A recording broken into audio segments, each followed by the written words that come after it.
জলবায়ু পরিবর্তনের ঝুঁকি মোকাবেলায় ব্যর্থ হলে দেশের 1/3 ভূমি সমুদ্রে তলিয়ে যাওয়ার আশঙ্কা জানিয়েছেন পরিবেশ উপদেষ্টা সৈয়দা রিজওয়ানা হাসান।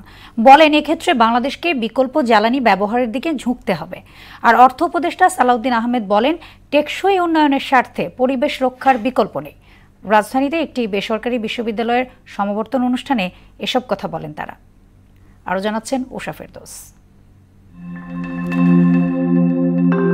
গ্রিনহাউস গ্যাস নিঃসরণ কমানো না গেলে আগামী কয়েক দশকে বাংলাদেশের পরিবেশগত ভারসাম্যে নাটকীয় পরিবর্তন আসতে পারে।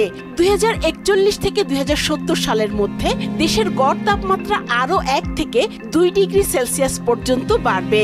বর্ষা মৌসুমের আগের 20 দিন পর্যন্ত তাপপ্রবাহ বইবে, যার হার বর্তমানের চেয়ে 75% বেশি। সম্প্রতি আবহাওয়া অধিদপ্তর এবং নরওয়েজিয়ান মেটেরিওলজিক্যাল ইনস্টিটিউটের এক যৌথ রিপোর্টে এসব কথা বলা হয়। রাজধানীর একটি কনভেনশন সেন্টারে স্ট্যামফোর্ড ইউনিভার্সিটির সমাবর্তনে পরিবেশ উপদেষ্টা সৈয়দা রিজওয়ানা হাসান বলেন, বাংলাদেশের মানচিত্র ঠিক রাখতে জলবায়ু সংকট মোকাবিলায় আশু পদক্ষেপের বিকল্প নেই।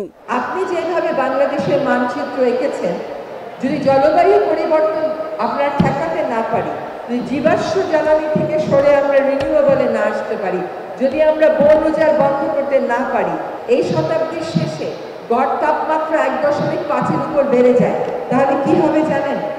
আপনার দেশের 1/3 ভূমি অর্থাৎ 21টা উপকূলীয় জেলা সমুদ্রের পানির নিচে চলে যাবে। ইতোমধ্যে নদী পুনরুদ্ধার কাজ শুরু হয়েছে এবং পরিবেশ রক্ষায় আইন নীতির সংশোধন প্রক্রিয়া চলমান বলেও জানান উপদেষ্টা।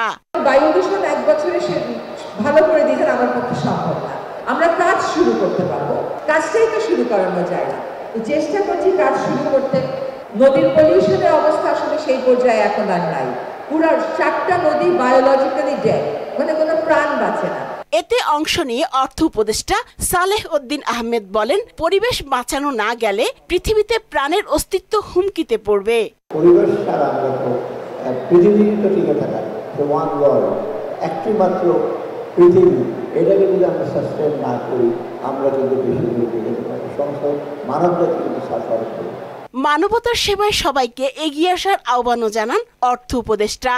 সবচেয়ে বেশি হলো আমার মতে মানুষের প্রতি এমপ্যাথি। উষা ফেরদৌস, মোহনা সংবাদ, ঢাকা।